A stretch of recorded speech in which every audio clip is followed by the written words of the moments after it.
Tibetan Thangka Weizang Mentang painting sect. Mentang painting sect is the most influential school of painting in Tibetan after 15th century. It's mainly popular in Weizang area and parts of Chamdo Prefecture.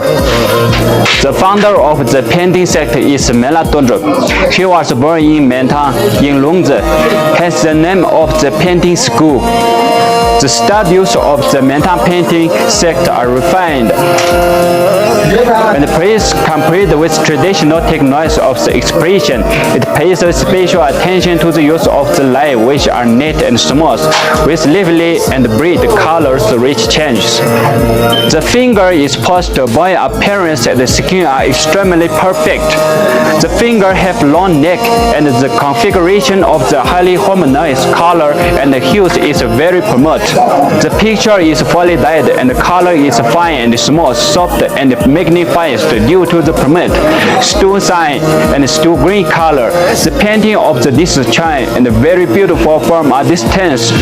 The ribbons and the ribbons are symmetric. The cheese grade makes the composition disappear. The gardens are located in the crude scenery and the layout is active and changeable. In the backlight, the raining grace partner become God, well very radiation form. This sect is good and shy and kind of peaceful gods.